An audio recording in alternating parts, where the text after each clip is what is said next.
ইদানিং কিছু এমপি সাহেব পুলিশকে সঙ্গে নিয়ে বাজার মনিটরিং করতে বের হচ্ছেন, বিক্রেতাকে পণ্যের দাম বেঁধে দিচ্ছেন, এর বেশি দামে বিক্রি করলে শাস্তির ব্যবস্থা করছেন। এভাবে বাজার মনিটরিং করে জনগণের দুর্ভোগ কমানো কি যাবে? আপনি কি মনে করেন? আপাতত জিনিসটা দেখলে মনে হয় ভালোই তো উদ্যোগ, তাই না? সেদিন দেখলাম ম্যাজিস্ট্রেট সাহেব উনাকে অলরেডি শাসিয়ে দিচ্ছে ব্যবসায়ীরা, আমাদেরকে অনেক জ্বালাইছেন আপনি।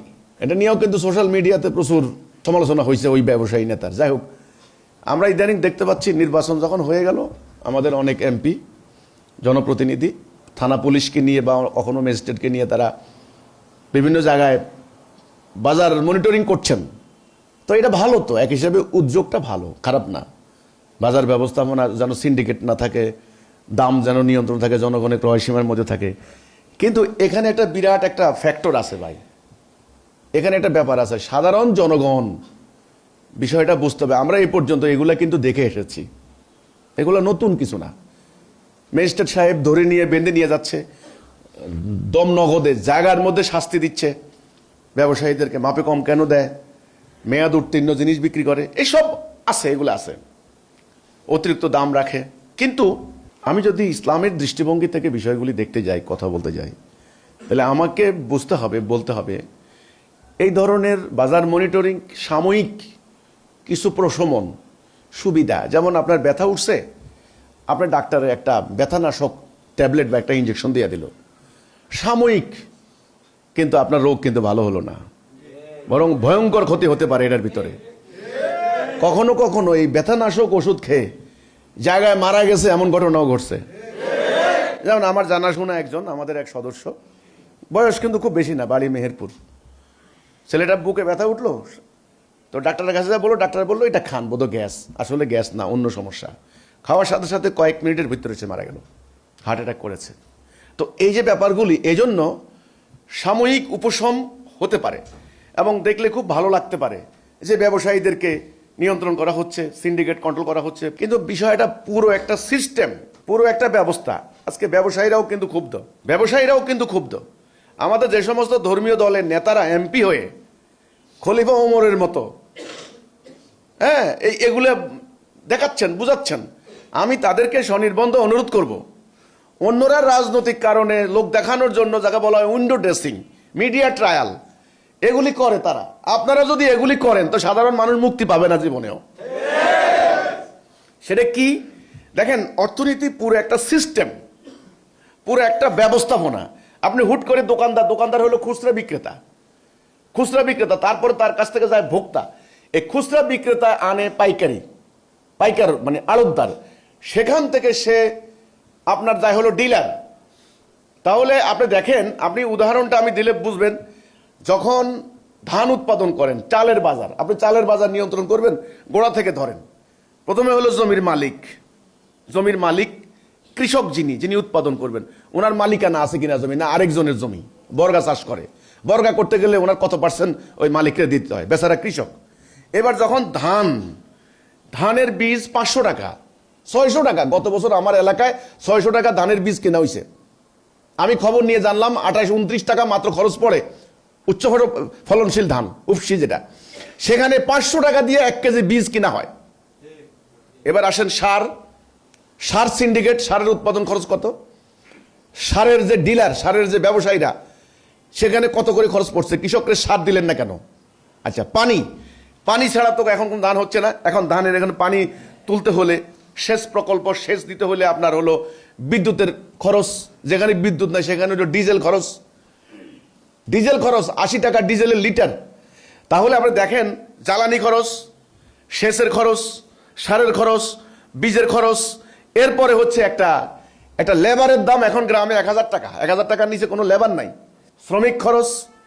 এই সমস্ত খরচ যখন পণ্যের উপরে পড়ে, এখন এটা যখন ভ্যালুয়েশন হয়, মূল মানে দাম নির্ধারিত হয়, তখন এইবার কৃষক থেকে চলে যাচ্ছে চাতাল মালিক, মিল মালিকরা, ওরা কিন্তু একটা সিন্ডিকেট, বিশাল সেখান থেকে চলে যাচ্ছে আড়তদার, ওরাই আবার আড়তদার, বিশাল কোম্পানির, সরকারের মানে বড় ব্যাংকের হাজার কোটি টাকার মালিক, যারা সুদে এদেরকে টাকা দেয়। একটা কোম্পানি চাল যখন স্টক করে হাজার টন, আমি একটা ঘটনা জানি, এই যে সুগন্ধি চাল একটা সিন্ডিকেটের মতো, ধরেন উৎপাদন খরচ 30 টাকা 40 টাকা, এই চাল তারা একদম হাজার হাজার টন কিনে নিয়ে যাবে, সেই চাল 150 টাকা বিক্রি করবে, কারণ কয়েক মাস রেখে দিবে, যখন উৎপাদন আর সময় নাই এই অবস্থায় দাম বাড়িয়ে নানান সিস্টেম করে প্যাকেট ট্যাকেট করে 150 টাকা 40 টাকার চাল 150 টাকা, মাঝখানে 110 টাকার এই যে বেনিফিশিয়ারি, এরা কারা হলো? এই সিন্ডিকেট।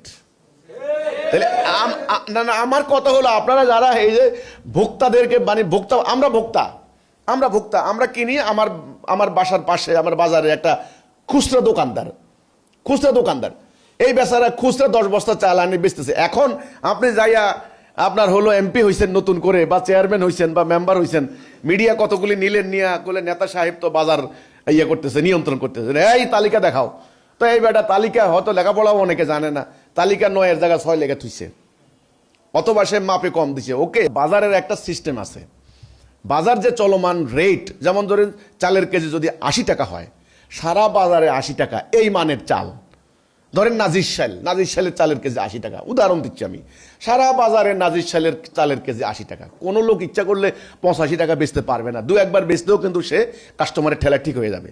অথবা 1 বস্তা চালের মধ্যে 50 কেজি, 2-1 বেলা যদি সে 48 কেজি দেয়, তাহলে 2 কেজি সে ধরা পড়বে, কিন্তু 2-1 দিন দিতে পারবে। তারও একটা সুনাম সুখ্যাতির জন্য, ব্যবসায়িক তার একটা কাস্টমার ধরে রাখার জন্য তাকেও কিছু নিয়ম মেনটেন করতে হয়। কিন্তু আমার কথা হলো, 10 টাকার চাল যে 80 টাকা হইলো, এই সিন্ডিকেট আপনারা কিভাবে ভাঙবেন? এই জন্যে এই প্রশ্নের উত্তরটা আমি এখানে দিচ্ছি। এটা ভালো, নিঃসন্দেহে ভালো, একটা স্বস্তি, মানুষ আতঙ্ক মুক্ত হচ্ছে, ভয় মুক্ত হচ্ছে, যে না বাজার নিয়ন্ত্রণে বাইরে যেতে পারবে না, সিন্ডিকেট যারা তারা মাপে কম দিতে পারবে না, ভেজাল দিতে পারবে না, 2 নম্বর করতে পারবে না। এই যে ব্যাপারগুলি করছেন, এটা সাময়িক উপশম হচ্ছে মাত্র, এটার মূল সংকটের সমাধান হবে না।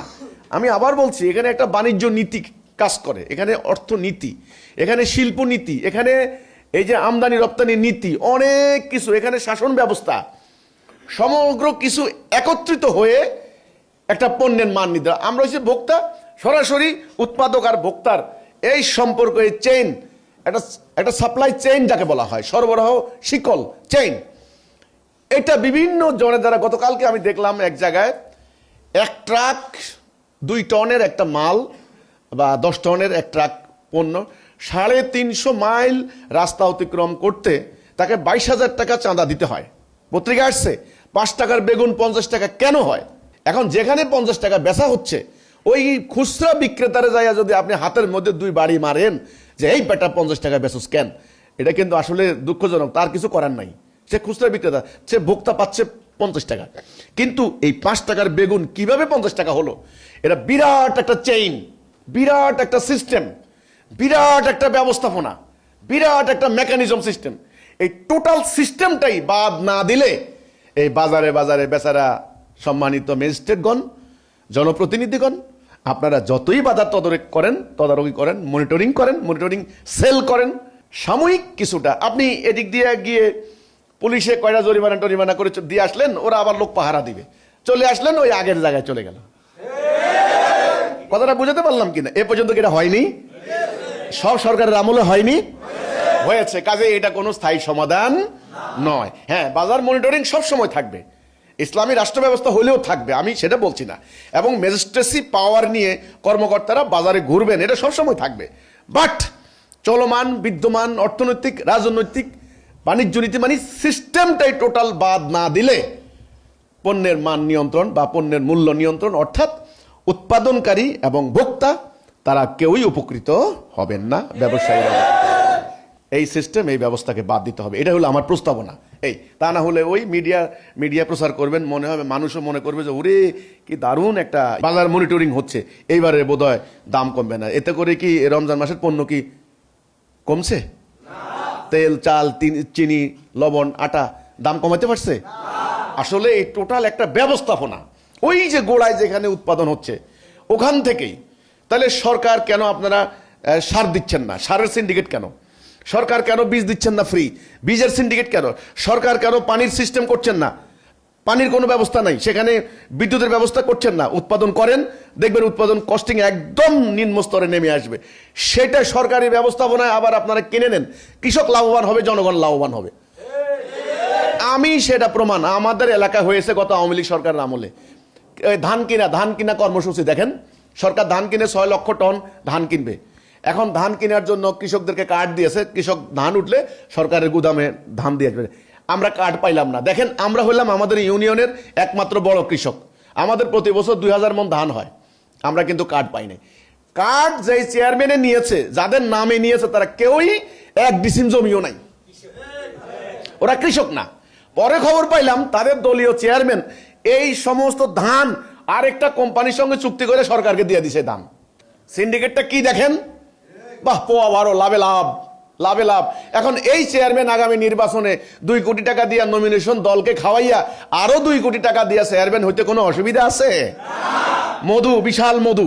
কাজে এই সিন্ডিকেট ক্যান্সেল না করা পর্যন্ত এই পণ্যের বাজার মনিটরিং দিয়া কোনো লাভ হবে না।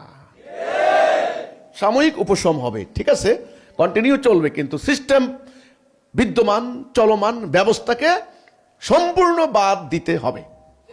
এটা হলো আমার সে প্রস্তাব আমি রাখছি, এবং সেটা আমি কিভাবে রাখছি আমার পরবর্তী বক্তব্যে পাবেন ইনশাল্লাহ।